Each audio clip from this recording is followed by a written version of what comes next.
It's Wednesday, June 24th, 2026. I'm Brittany Noble, and here's what's coming up today on the breakdown. A young mother of 5 vanishes after a desperate call for help. More than 2 years later, her family is still searching for answers. We take a closer look at the disappearance of Marissa Carmichael. And tax season may be months away, but waiting until the last minute could cost you thousands. Today, we're talking about why tax readiness is a key part of financial wellness. The breakdown begins right now.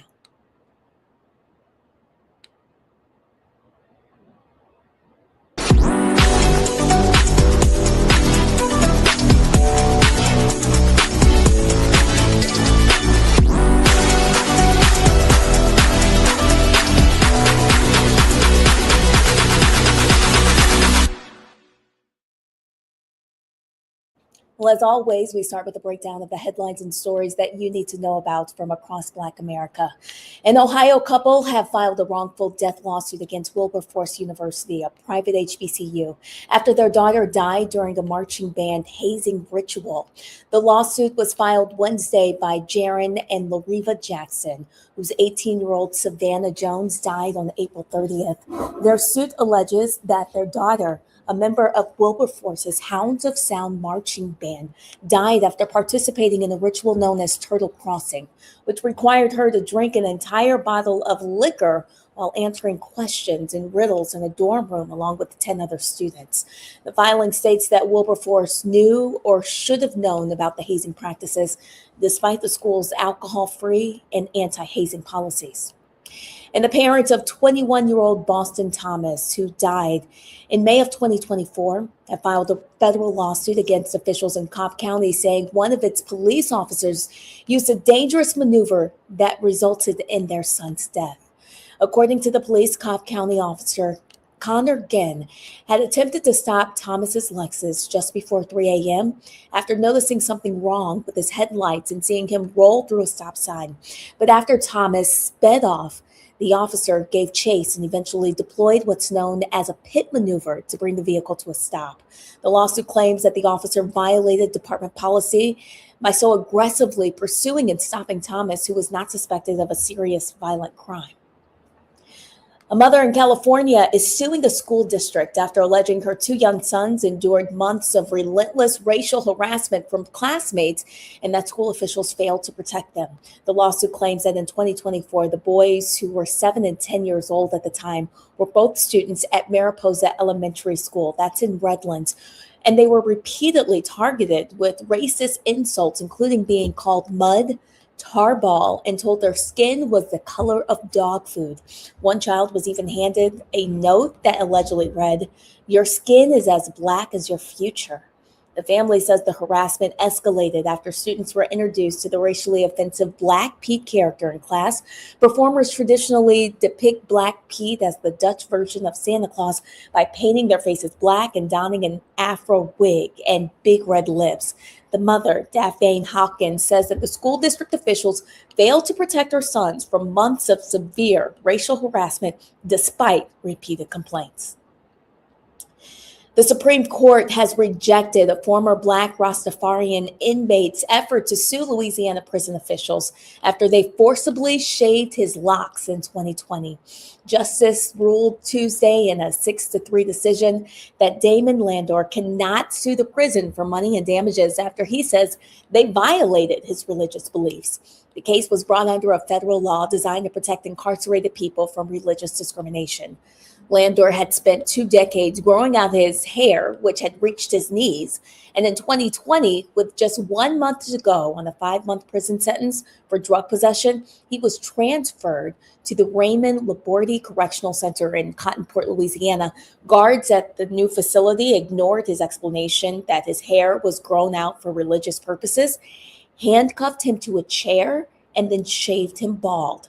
The court upheld the lower court's decision to dismiss Landor's lawsuit because it found the statute at issue did not permit him to sue the individual prison officials and guards for monetary damages. A Texas woman who lost her job after a viral video showed her confronting 2 Muslim women in an H-E-B grocery store is gaining overwhelming support online. Daisha Kilpatrick was fired from her position as a massage therapist after footage of her hurling racially charged insults to 2 women spread across social media. In the video recorded June 19th, she is seen in a work uniform making comments to the women, who one was wearing a hijab, about their faith and presence in the United States. That sparked widespread backlash. Kilpatrick could be heard calling Islam a terrorist organization and repeatedly telling them to go back to their Islamic country. Get the fuck out of here. You're really not welcome in this state or this country. You are wearing scrubs. You work with it people doesn't matter. of all culture. What matters is that you worship a terrorist who is a warlord, a pedophile, and Islam is a terrorist organization. Yeah, not because a you're religion. not educated Not about a religion. it. I'm very educated on this subject. No, because you're obviously not. You need to leave. You're not welcome here. We are This welcome is not here. a Muslim country. This is a Christian country. And Stop you need to looking at leave. her like that, please. You need to leave. You need to leave. You're not welcome here. We have citizenship Why do you work here. in healthcare if you're like You need this? to leave. You need to go back to your Islamic country where you came from. Okay? No. Everybody's aware of why you're here. No. Okay, so don't think that we don't know, and don't think you're going to get away with it. I'm pretty sure we're kind people, but you're not being kind, so you can get out of here. You're not welcome. And yeah, you should get the fuck out of here. You're really not welcome in this state or this country. You are wearing scrubs. You work with It people doesn't of all matter. culture. What matters is that you worship a terrorist who is a warlord, a pedophile, and Islam is a terrorist organization. Yeah, not because a you're not religion. educated Not a about religion. I'm very educated on this subject. No, because you're obviously not. You need to leave. You're not welcome here. We are This welcome is not a here. Muslim country. This is a Christian country. And Stop you need to looking leave. at her like that, please. You need to leave. You need to leave. You're not welcome here. We have citizenship here. You need to leave. You need to go back to your Islamic country where you came from. Okay? No. Everybody's aware of why you're here. No. Okay, so don't think that we don't know, and don't think you're going to get away with it. I'm pretty sure we're kind people, but you're not being kind, so you can get out of here. You're not welcome. You're not welcome here either.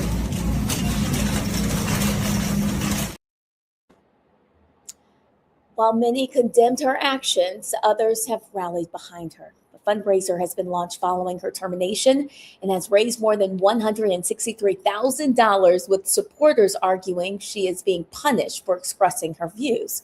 The growing donation total has fueled heated debates online, with critics questioning why her anti-Muslim remarks is being financially rewarded. Well, a Black man in New Orleans has become the first person to be functionally cured of sickle cell disease. 23-year-old Daniel Chrissy underwent gene therapy at Manning Family Children's Hospital for 2 years, and now the disease is no longer active in the system. Sickle cell disease is a blood disorder that affects primarily people of color. Now that Chrissy is cured, he said he hopes to start a nonprofit to help other people going through the same difficult medical journey. Her journey was the hardest thing I've done in my life. And the reason why I work so hard with our organization, Privileged Pilots, is because I don't want anybody else to have to experience the loneliness and the uncertainty and the hopelessness that I felt a couple of years ago. Well, doctors said that the therapy uses a patient's own stem cells that have been edited in a lab, so they no longer produce the defective cells that cause the disease. A federal judge has blocked a Trump administration-backed effort tied to the Make America Healthy Again agenda that would have stopped SNAP recipients in multiple states from using food benefits to buy items such as candy, soda, and sugary drinks.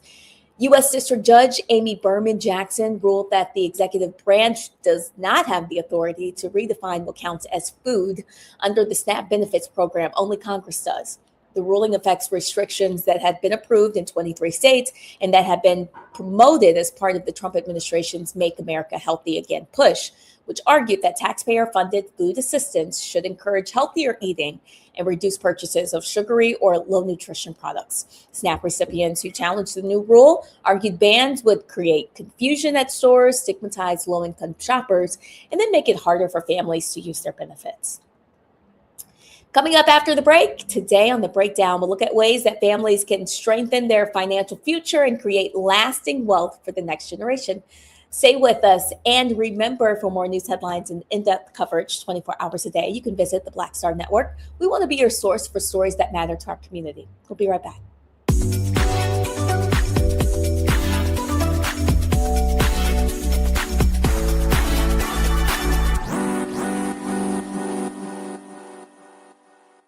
With medicine and science under attack, I want to keep you and your family informed and healthy. I'm Dr. Ebony Hilton, and I knew at the age of 8 that I wanted to be a doctor. So I studied hard and became the first African-American female anesthesiologist hired at the Medical University of South Carolina since its opening in 1824. And I always say I was made into a doctor, but I was born to be a mom. And as a new mom, wife, sister, daughter, and friend, I understand how frightening a medical crisis can be. I care for individuals on some of the worst days of their lives, and it's my mission to provide you with a safe space to gain clarity on issues affecting your mind, body, and soul. I recognize that there are health disparities, particularly as it pertains to race, and I want to help bridge the gap between you and your healthcare providers. Join me every Thursday for Second Opinion on the Black Star Network, where each week I'll invite experts from various medical fields to share the latest health news. We'll discuss topics such as the vaccine debate, mental and sexual health, medical bias, infertility, menopause, andropause, nutrition, and aging. Together with my medical colleagues, we aim to provide you with a second opinion. Don't miss it, Thursdays only on the Black Star Network.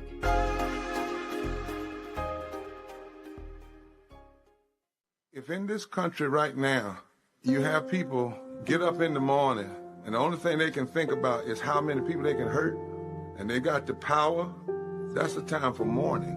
For better or worse, what makes America special, it's that legal system that's supposed to protect minorities from the tyranny of the majority.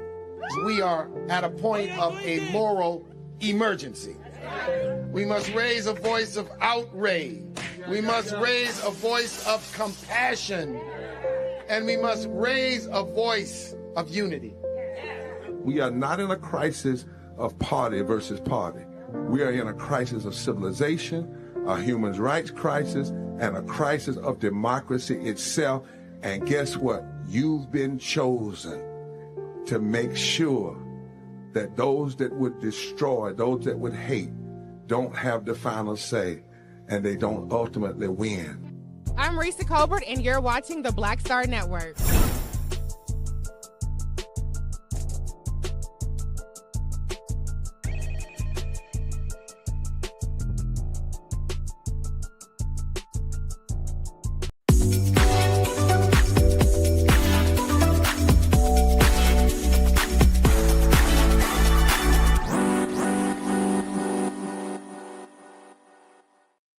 Today in our Black and Missing segment, we are asking for your help finding Marquez Harvey.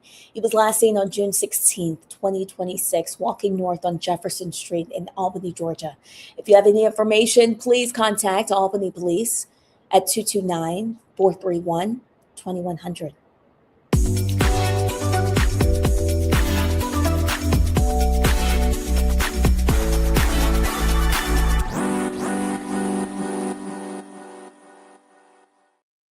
Well, in case you missed it on Roland Martin Unfiltered last night, a black man who was trying to fish shoots a video of himself being harassed by a white man and his wife in Jensen Beach, Florida. Roland talks about the racist encounter.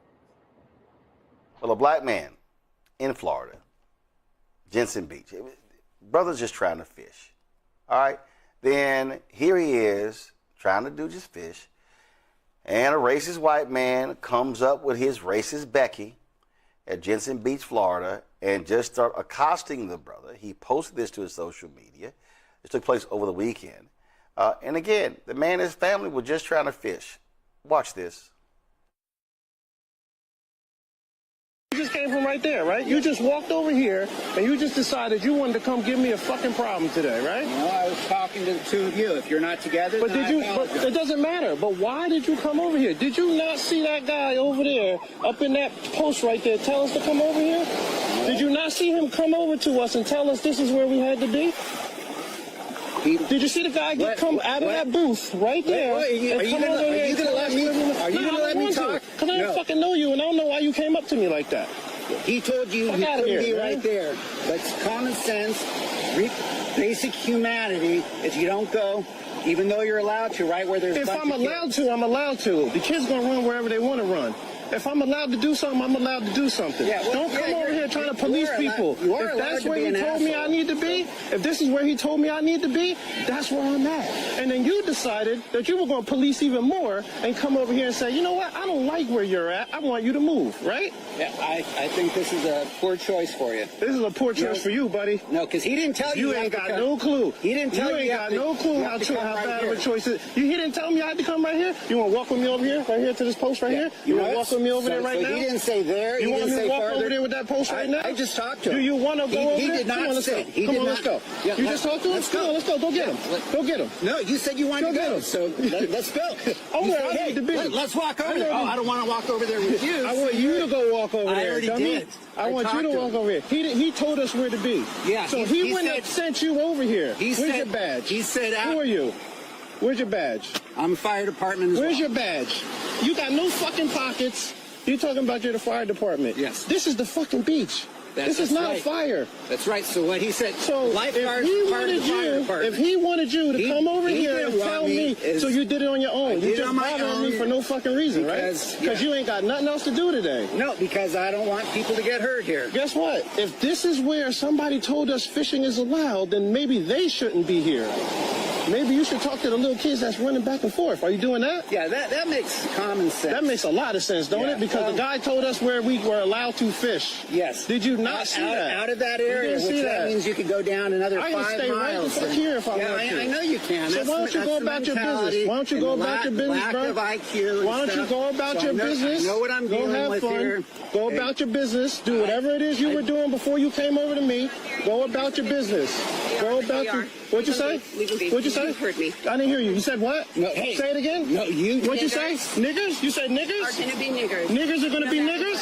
Niggers are going to be niggers? Absolutely. Niggers are going to be niggers. 100%. You back up right now. 100%. Niggers are going to be niggers. 100%. That's what you said, right? Absolutely. On camera. 100%. I got you. You got me. Yeah. You do. I got you. You do.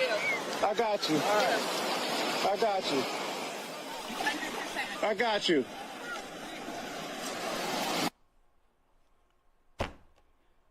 The brothers told where to fish. And racist Ken and Becky, they don't like it.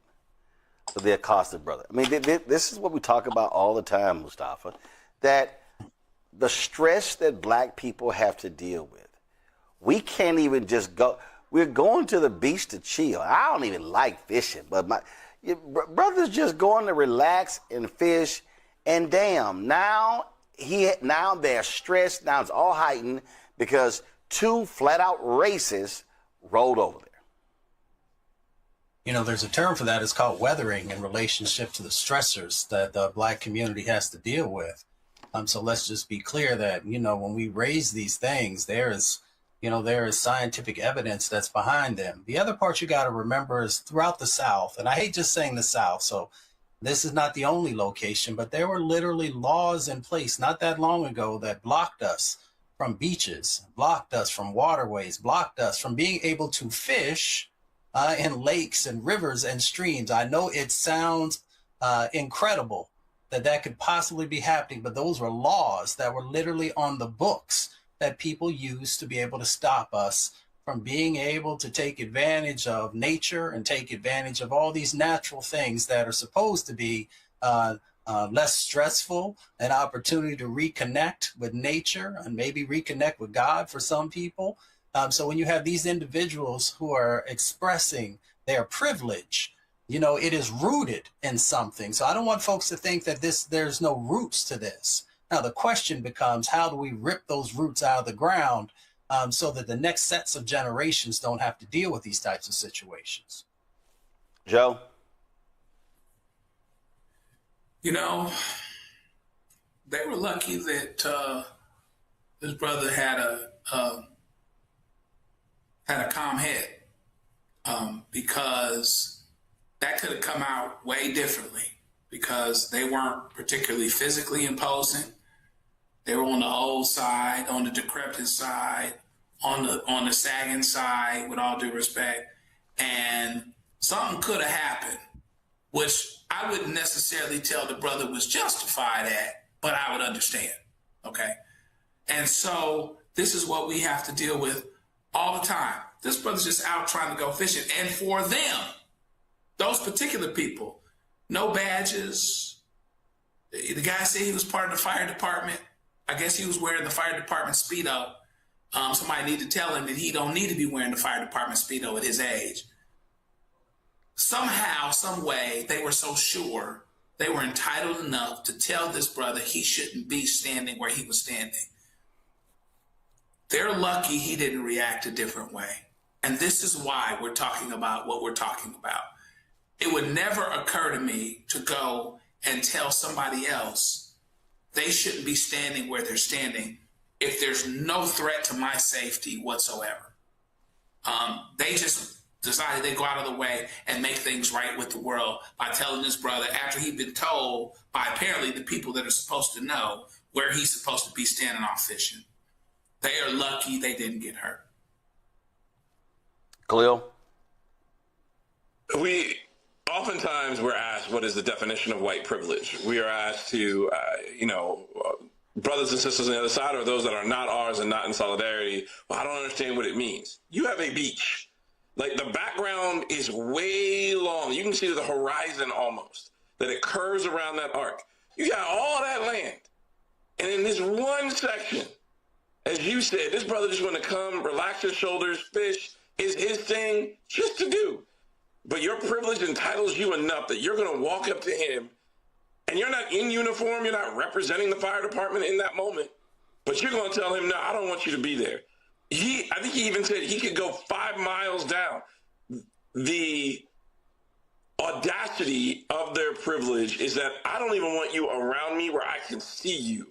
I want to own a public beach and have it be my own little private area where we don't have to interact with you. And so I know you didn't do this on purpose, but the rage from every clip is boiling over. And these are the microaggressions that we try to tell our friends and others who are not Black in the movement that are so frustrating to live with every single day. I can imagine, like all of you, there is a tightness in my chest right now. I'm still thinking about the young girl that got taken down to the ground. The baby, the 1-year-old whose life is no longer with us, who was shot in a car by a police officer. And the trauma that this does, and I'm sure Mustafa can speak about it because I've heard him talk about it more, to us, not only in a mental way, but in a physical way that gets manifested over time, is draining. And so, I mean, I know I'm not being as eloquent as I can, but I'm beyond frustrated that we just can't live. That's all we want to do is live. All we want to do is live, and they just won't leave us the hell alone. I don't understand what the problem is. And so it just continues. And so there are some other videos like that, and we'll have another one tomorrow. But I'm telling you, and these are just crazy-ass racist white people. Black man that was trying to just fish, just trying to soak up the ocean and the waves and relax, and you got to show your ass. And trust me, their identities will be probably coming alive in the next day or two. So we'll tell you exactly who they are once they are revealed. Going to a break. We'll be right back. Roland Martin Unfiltered on the Black Star Network.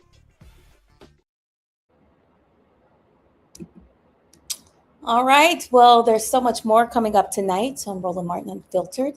Please check out his show. It's at 6 p.m. Eastern, only on the Black Star Network. Coming up after the break, we'll take a look at the ways that families can strengthen their financial future and create lasting wealth. Stay with us.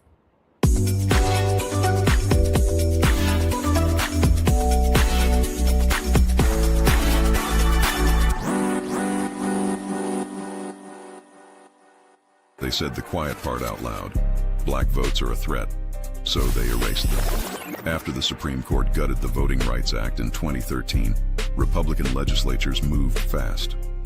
New voter ID laws, polling place shutdowns, purges of black voters from the rolls. Trump's Justice Department didn't stop it, they joined in. In 2018, his DOJ backed Ohio's voter purge system, a scheme that disproportionately erased black voters. Their goal, erase black votes and political power. Yeah, that happened. These are the kinds of stories that we cover every day on Roland Martin Unfiltered. Subscribe on YouTube and download the Black Star Network app. Support fact-based independent journalism that centers African Americans and the issues that matter to our community.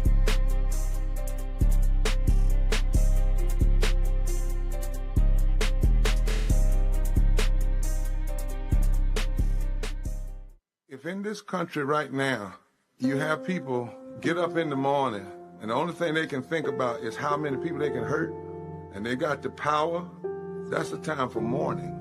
For better or worse, what makes America special, it's that legal system that's supposed to protect minorities from the tyranny of the majority. We are at a point of a moral emergency. We must raise a voice of outrage. We must raise a voice of compassion. And we must raise a voice of unity. We are not in a crisis of party versus party. We are in a crisis of civilization, a human rights crisis, and a crisis of democracy itself. And guess what? You've been chosen to make sure that those that would destroy, those that would hate, don't have the final say, and they don't ultimately win. What's happening? This is your man, Motown recording artist Kim. You are watching the Black Star Network.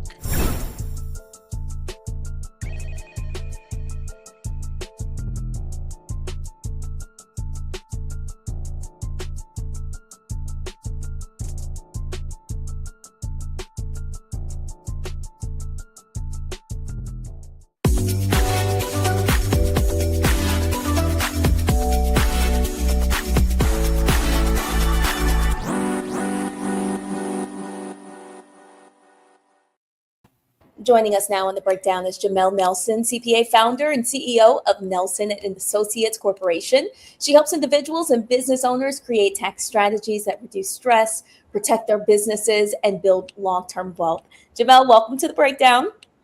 Thanks for having me, Brittany. Absolutely. Tell us a little bit more about how you got into this work.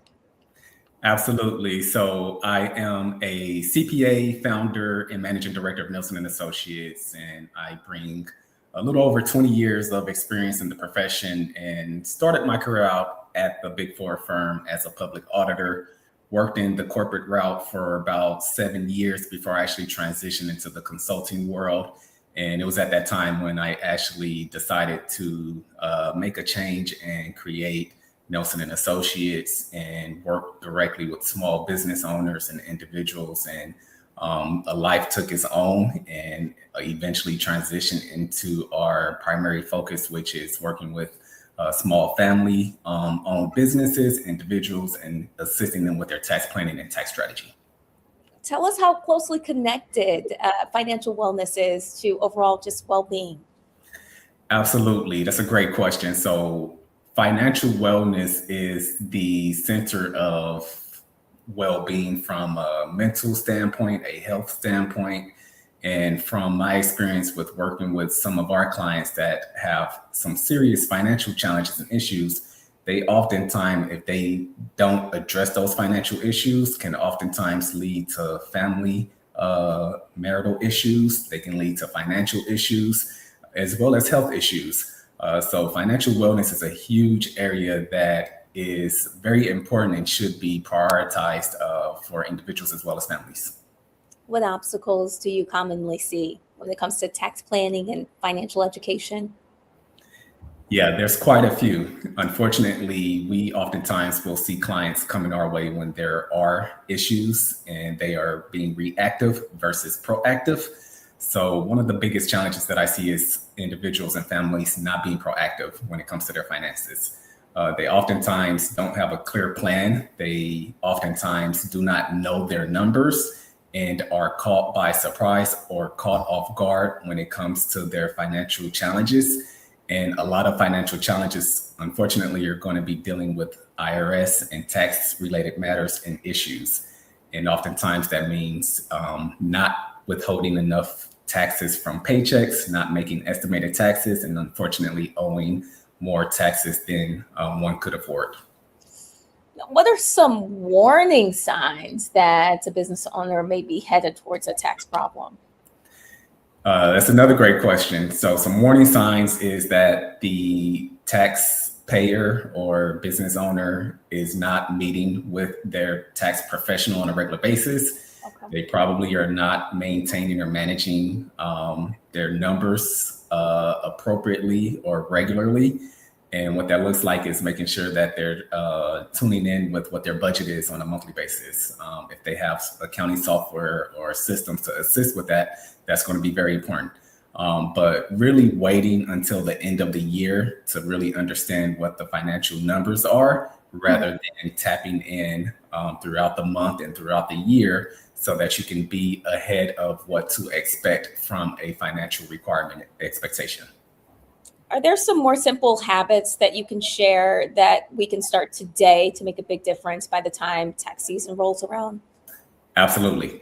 So a few quick tidbit advice that I would provide to anyone to stay ahead is any income or wages that is earned, set aside a percentage to go towards a tax account, so that at the end of the year, when you do have to make those tax payments, you've reserved a portion of your income to go towards that payment.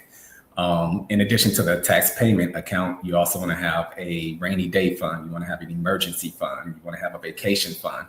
You can make it to be fit for whatever your family situation is, but you certainly want to identify those primary accounts, allocate a percentage of income that you're earning, so that when it's time for you to meet those obligations, the funds are going to be there. That's good. More Americans now have side hustles, freelance income, investments, multiple streams of revenue now. How has this changed the tax landscape? Unfortunately, as a contractor, as a self-employed business owner, you are now required to make your tax payments on your own. You're required to make estimated tax payments. And unfortunately, as a business owner, you don't have a company or a boss telling you how to do that. You are responsible for doing that on your own. And what happens is, as a self-employed entrepreneur, if you don't have the right amount of estimated tax payments that you should be withholding, or a W-2 paycheck with withholdings automatically coming out of your paycheck, you now are required to make those payments. And this is a surprise to a lot of self-employed individuals.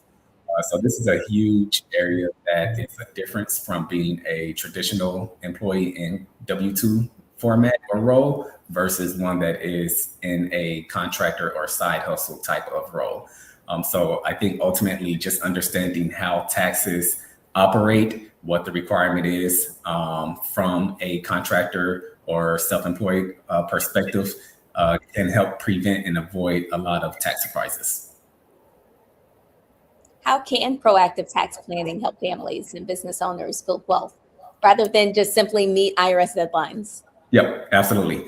So tax planning is a huge critical function of really being proactive and prepared. When you proactively plan with tax planning, you are not necessarily just trying to file your taxes timely, but you're creating an expectation of how much taxes you will owe versus how much taxes you are preferring to pay. And with that understanding, you can position your business, you can position your family, you can position your finances accordingly, so that if you are in a position where you can implement certain strategies, you can certainly reduce any tax liabilities that you would otherwise be on the hook for. And even if you do have a tax liability, it is good to know before the deadline what that is, so that you can plan accordingly to save and prepare to pay. And Jamel, before we let you go, can you maybe give us some of the biggest tax saving opportunities that maybe entrepreneurs often miss because they wait till tax season to even think about their finances? Absolutely, absolutely. So one of the, I'll give a couple big opportunities as a entrepreneur and self-employed individual should be considering and taking advantage of. Is certainly going to be tapping into their home office deductions. There's an opportunity as a self-employed person that if you are utilizing your home office space for operating your business to expense certain expenses as a function there. Secondly, if you have opportunities to take advantage of healthcare insurance, you can utilize those features through your business expenses, and that can also help offset some of that income. And more importantly, if you have any children or family members that could potentially be considered a contractor within the business, those are some creative ways that you can also offset some of those taxable incomes. So it's definitely a lot of different strategies, but those are some of the most common and overlooked ones that we often see. All right, really quickly, how can we stay in touch with you? Absolutely. So we can find me on all social media platforms, Jamel Nelson. We're on LinkedIn, we're on Facebook, we're on Instagram, and our website is www.jnelsongroup.com. All right, Jamel, thank you so much for joining us today on The Breakdown. Awesome. Thank you. You're welcome. All right, folks, coming up next after the break, a young mom of 5 vanishes after a desperate call for help. More than 2 years later, her family is still searching for answers. We'll take a closer look at the disappearance of Marissa Carmichael. Coming up next, stay with us.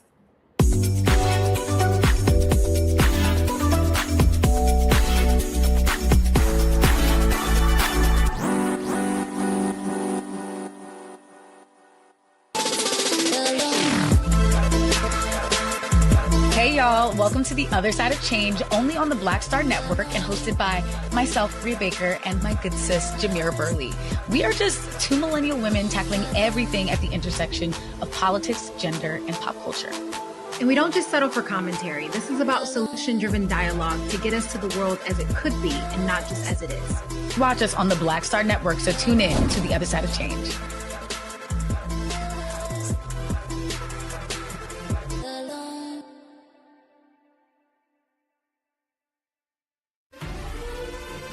Violent white supremacy is, quote, the most persistent and lethal threat in the homeland. The greatest terrorist threat to the homeland is the homegrown violence stream, including hate crime committed on behalf of some kind of white supremacist ideology. They are coming after everything in Black America. MAGA and Donald Trump are specifically targeting Black America. They are going after the money.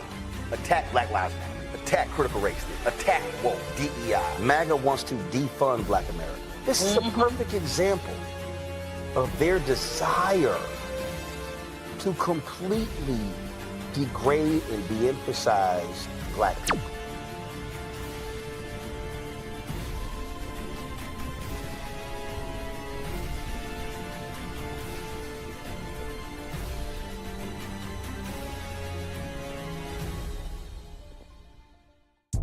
Hi, I'm Swain Cash, Basketball Hall of Famer, and you're watching Black Star Network.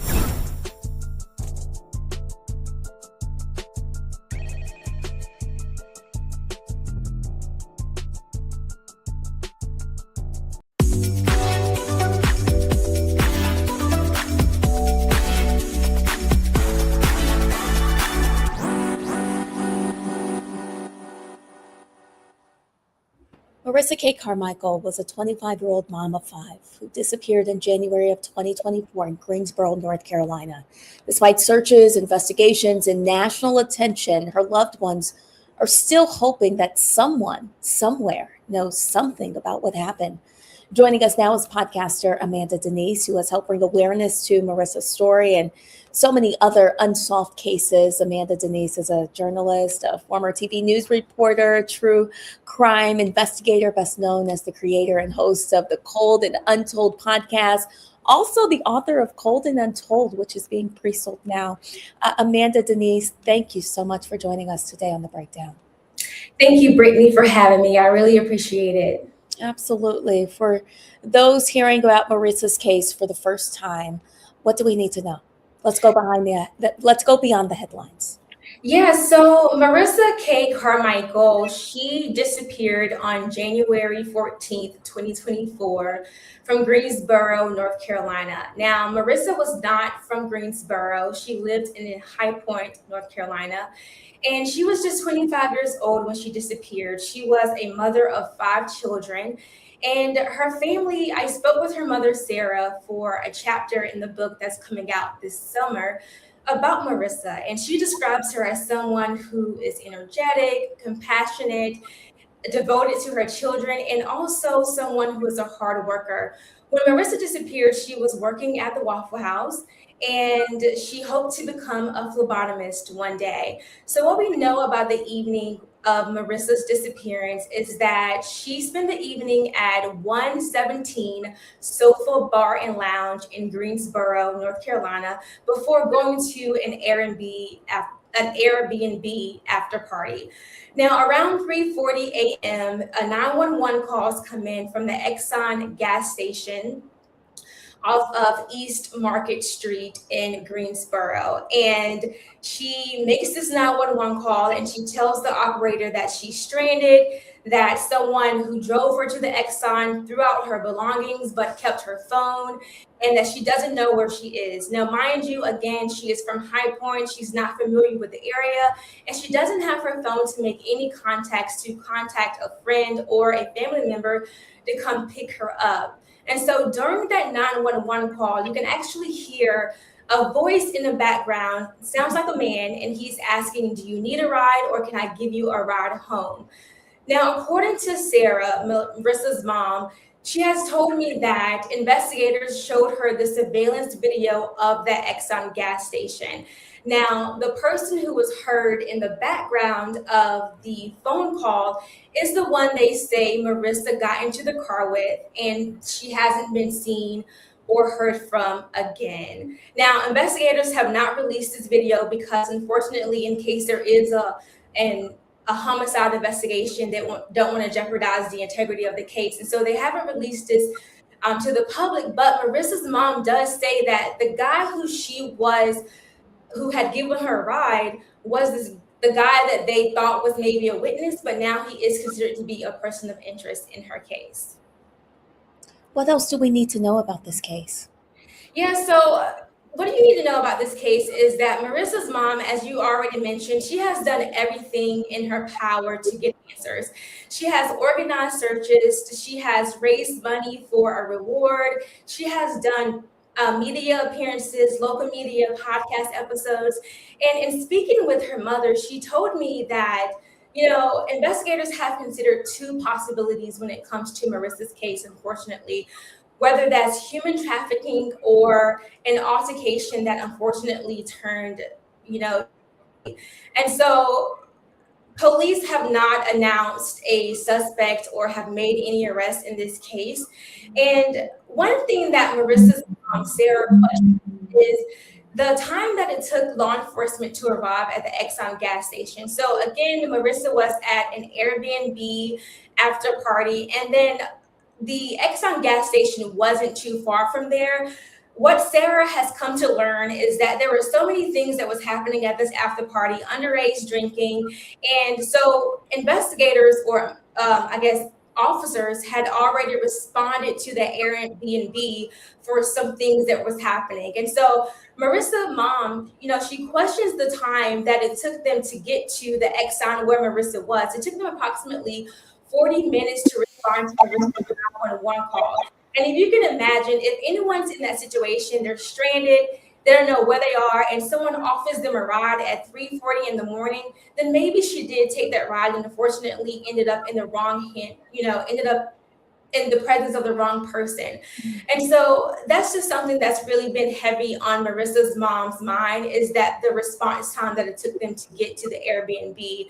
And unfortunately, when they arrived, the store clerk told them that she had gotten a ride with another man at that point. Now, Marissa's 5 kids are continuing to grow up without their mom. Sarah, of course, is doing everything that she can to get answers, but she has told me that every time she speaks with investigators, she always leaves with more answers than questions.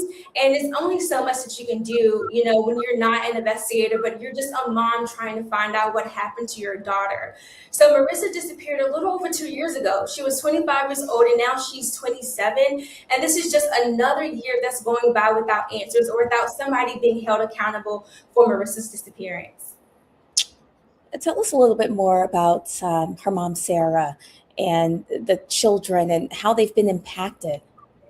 Yeah, so her mom, Sarah, you know, she and I have built a great relationship. You know, I interviewed her multiple times about the book that's coming out, and she is sad. I mean, she's told me so many times that she doesn't like to go out because she's hearing things from different people who really didn't know Marissa.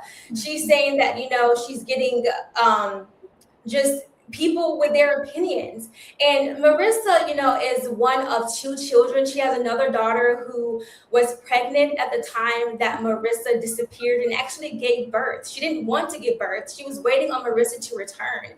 And so her sister, her 5 children, and then Marissa's mom are just stuck in limbo, right? They're waiting for somebody to come forward. They're hoping that investigators will solve this case, but we know the longer you go, especially with these cases, missing persons cases especially, are the hardest cases because you don't have a body and you can suspect foul play all day, but if you don't have that body, then investigators really don't know the direction to go. And so she's sad. She's frustrated with law enforcement, but she understands, you know, but she's trying to do her best. You have spent time researching and discussing this case. What major details still stand out to you? I think the major details that stand out to me as someone who has spoken to Marissa's mom, and again, investigators have to be pretty tight-lipped with investigations, right? Because they don't want to jeopardize the case.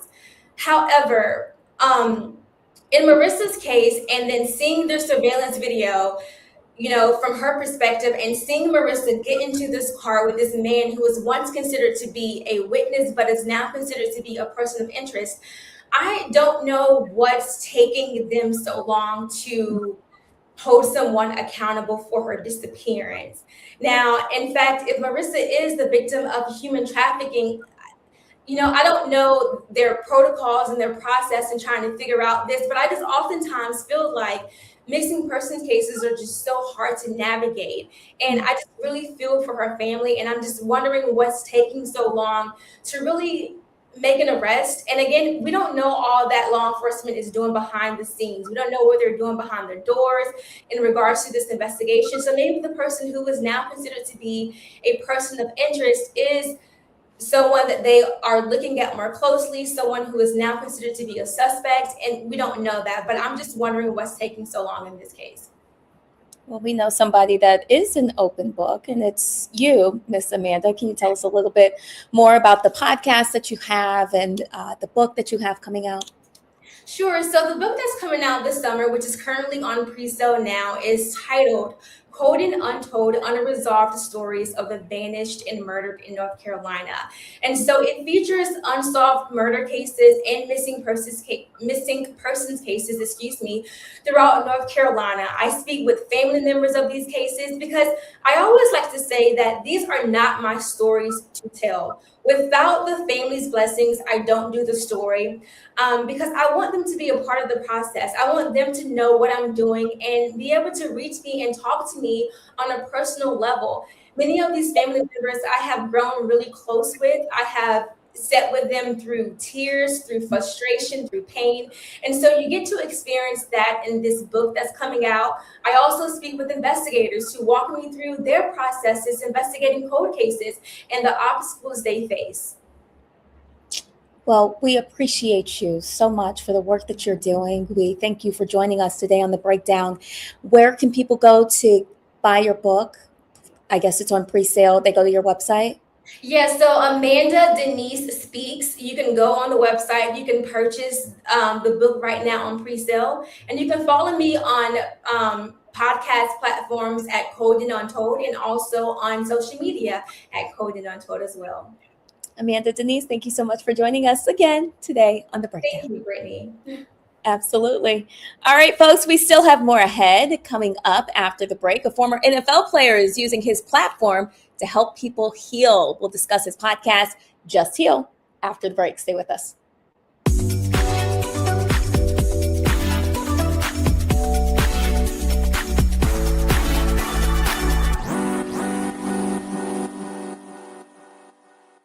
With medicine and science under attack, I want to keep you and your family informed and healthy. I'm Dr. Ebony Hilton, and I knew at the age of 8 that I wanted to be a doctor. So I studied hard and became the first African-American female anesthesiologist hired at the Medical University of South Carolina since its opening in 1824. And I always say I was made into a doctor, but I was born to be a mom. And as a new mom, wife, sister, daughter, and friend, I understand how frightening a medical crisis can be. I care for individuals on some of the worst days of their lives, and it's my mission to provide you with a safe space to gain clarity on issues affecting your mind, body, and soul. I recognize that there are health disparities, particularly as it pertains to race, and I want to help bridge the gap between you and your healthcare providers. Join me every Thursday for Second Opinion on the Black Star Network, where each week I'll invite experts from various medical fields to share the latest health news. We'll discuss topics such as the vaccine debate, mental and sexual health, medical bias, infertility, menopause, andropause, nutrition, and aging. Together with my medical colleagues, we aim to provide you with a second opinion. Don't miss it, Thursdays only on the Black Star Network.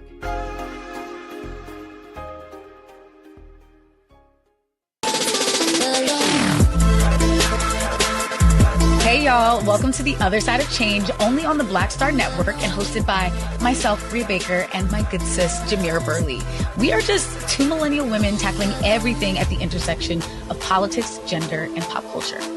And we don't just settle for commentary. This is about solution-driven dialogue to get us to the world as it could be and not just as it is. Watch us on the Black Star Network, so tune in to The Other Side of Change.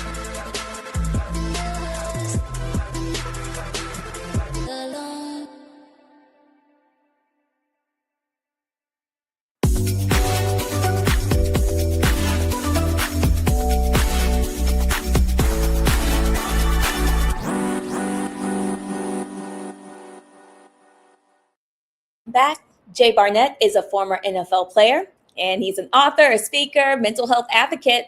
Through his podcast, Just Heal, he creates space for honest conversations about emotional wellness, relationships, trauma, and personal growth. Jay, welcome to the Noble Spotlight here on The Breakdown. We appreciate you. All right, how you doing? I am doing amazing. Can you walk us through your journey a little bit? How did you go from playing football to Just Heal the experience? Yeah, Walk us through that journey. yes, definitely. And then I'm gonna say, Dr. Jay Barnett. I have credentials and I have paperwork, and so just so the people know. So, Excuse me, Dr. Jay. listen. You got to say that these days. But about 20-some years ago, NFL free agent, spent some time in Arena Football League as well, and I've shared my story surviving 2 suicide attempts after football and just trying to find myself, trying to have some understanding of who I was without the helmet. I think for so many athletes, and particularly for us as brothers, we are often trying to really find a way, because football and for sports in particular provide a sense of belonging for most of us. And that's what it was for me.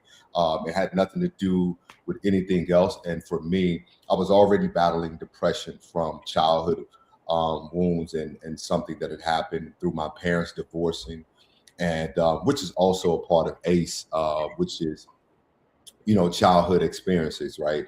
Adverse childhood experiences. And so one of those things is when you go through a very challenging time and something that happens in your childhood that changes the direction in the course of your life, it impacts you, right? There's some trauma that is associated with that. And then also the trauma that is associated with, going from a 2-parent household to a single-parent household. So for me, football was everything. And when that failed, I attempted suicide, and I did not have anyone to speak to. No one was talking about depression. No one was talking about, the silence of an athlete, because I believe most of us, right, we're very loud on the field And the game of football is a very barbarian sport. It's a gladiator. You get to scream, yell, kick, and do all those different things. But when that was over for me, I found myself in a very dark place. And after entering into therapy, after my second suicide attempt, I began mentoring teens, and there met Miss Alicia Jarrett, who was a director at one of the group homes that I was working at, and encouraged me to go back to school. And she said, I think the work that you're doing resembles that of a therapist. And I enrolled back into a graduate program at North Central University, and did not think that I would become what I became today, Dr. J. And after finishing my master's, I earned my doctorate in healthcare administration. My best friend and I, we acquired a mental health practice here in Dallas. And so I wrote Just Heal Bro, which was a journal, a book, because in therapy, I began journaling and writing down my emotions and feelings. And so I've just been wanting to create a space for men to begin having a voice. So you have a book, you have the podcast, you have the practice, and then you have the Just Heal experience. Tell us more about that. So the Just Heal experience. So for 3 years, I was on tour. My first tour was the Just Heal Bro tour. Myself and about 4 of the brothers, Dr. O'Shawn Gaskin, Lamont Rucker, who's an actor, Dr. Joe Tugman, and Lawrence Aja. And I love to name those brothers because they got behind this vision that I had. Brothers Heal. We traversed this country, 36 cities in 3 years, and we reached 18,000 men. I took a year and a half off, and so this year I revamped the tour, and I'm calling it the Just Heal Experience, because I'm now doing Just Heal Bro and Just Heal Sis. And so I'm merging them both, because I think in order for us to heal, particularly for us as Black people, African Americans, is we have to do it together. And I think that it's important for us to have that experience where we have the safe space. And what I love about what I do is having breakout sessions where people can sit in a classroom and understand, parental wounds, and understand how they affect us in our adult life. And also being able to speak to both men and women, it is a gift that God has given to me. And I'm just so blessed that He's given me another chance at life, but also given me a purpose in life as well. Can you tell us a little bit more about what we would get if we joined your program? And then tell us a little bit about what healing truly is. Like, what does it mean to heal? And how would we find that healing through your program? So with one of my programs that we're getting ready to launch, our online community, what you get in the online community, you get a monthly sort of check-in with myself where I am tapping in once or twice a month with both the men and the women. And I'm bringing in other vetted out mental health speakers, mental health presenters, and those who are advocates in the space of mental health and wellness. But then more importantly, what you get is community. I say often is that you can't heal alone. You have to heal within the community. You have to heal amongst people. The same as it works for Alcohol Anonymous, right? Those people, individuals having those groups to attend weekly, it encourages them to keep going. Somebody falls off the wagon, but in this space, in case somebody finds themselves in a dark space, at least you know that you are in a community of people that are on the same journey to healing. And what healing really is really unmasking, unpacking, and undoing what was done.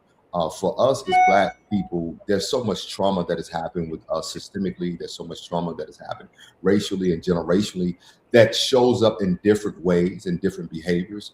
And I think, to be able to create something and to create a different apparatus where I'm allowing myself to be on the journey with people, to co-labor with them. Because as an individual, you can only see so many clients per day. But if I create an online community where people can join this community, and you have weekly assignments, and you have think groups, and you have groups where you can just share. And I think particularly in this climate where there is a huge epidemic in loneliness, there's so many people that are operating in silos, and it's very dangerous when your thoughts are not healthy. I was going to ask you, why do you think so many people are carrying these emotional wounds that they've never ever addressed? Well, for the reason, Brittany, is if you're really honest and you think about where we all are in society, everybody's trying to perform, right? And so there isn't time to address anything. So a lot of us, kind of, keep pushing and keep going, and we work to be resilient. That's why the pandemic really brought a lot of things to head, because you could not avoid it. Whatever you were dealing with, it was looking at you right there in your face. If the marriage was unstable, you got to see. If the children were off and you didn't really have a great relationship, you got to see that. You got to see so many different things. And I think for most of us, we use work, we use chasing a career, we use different things, and we cope in different ways to sort of circumvent, not to address things. But I think it's important, because no matter how successful you are, no matter how much you achieve, no matter how high you climb the corporate ladder, you cannot outrun you. You cannot outrun the trauma. It's going to show up in some facet of your life. And for most of us, it shows up in relationships. And the relationship that you have with yourself determines the relationship that you have with others. So a healthier relationship dynamic with others will determine your interpersonal and intrapersonal relationship. So all of that is under the guise of, how do you deal with you? For someone who knows that they are hurting, but they don't know where to start, do you have any practical steps right now that they can take towards healing? Absolutely. So I'm not a person who recommends going to therapy for everybody, because therapy does not work for everyone, and therapy does not work if you are not open. But I will say the first step is giving yourself permission and giving yourself the grace and the time to say, you know what, something is off, let me explore. Something's off, let me research. Something's off, let me sort of pursue what that looks like. To go on the healing journey is going to require you to give up your old story, number one. And secondly, I think it's important to look for groups that are vetted, because not everybody in the wellness space are credentialed, number one. And then not everybody in the wellness space have the right motives, because you never want to get a person into a space where they begin opening and begin divulging in a space, and it's not safe for them, and then you cannot close them up properly. So if you're going to pursue therapy, coaching, mentoring, whatever, you always vet. Please vet, because I never want people to be more traumatized because you open up into a space that was not properly trained or skilled in that way. But definitely, write it down. If you don't have anybody that you can talk to, therapy is expensive, but there are some platforms that offer, therapy on a scale to where they provide and services, based on how much you can pay. And I just think those are great, but definitely look for community. And when you find community, look for a community that actually is in alignment to what you want and where you want to go. If you're somebody who's looking to get healthy, right, you want to get in a community of wellness where it may be a run group. It may be a group where, people are doing something once or twice a week to kind of keep them active. So really looking for groups, and then allow the groups to kind of encourage you to take the journey, whether you decide to go to therapy, so because it's scary. I was a Black man that went to therapy, and my first therapist was a white person. So, and for us as Black people, we don't have a really great relationship with the healthcare system. So I'm never telling people just go to therapy. I'm often telling them vet first, and then be open once you get in there, but also treat therapy like you do somebody you dating. Ask questions. Do you have experience and do you have an understanding of somebody who's dealt with racial trauma and how racial trauma plays out in your behavior? Do you have experience in somebody who's dealt with microaggression? All those different things. So ask questions. Dr. Jay Barnett, tell us how we can stay connected to you.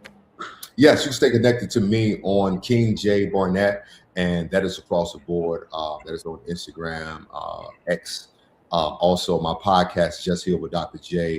New episode every Tuesday on the Black Effect and iHeart podcast, and anywhere that you watch podcasts. And then if you want more information about the next tour stop that we have, the justhealedexperience.com, justhealedexperience.com. And is that where we can buy the book as well? You can buy the book on Amazon. All of my books are on Amazon. Type in Dr. J. Barnett. My books comes up. All right, Dr. J. Barnett, we hear you loud and clear. Just heal. Thank you, Brittany. Thank you very much. All right. All right, folks, thank you so much for joining us today on The Breakdown. And we will see you again tomorrow, same time, 12 p.m. Eastern, right here on the Black Star Network. Have a great day.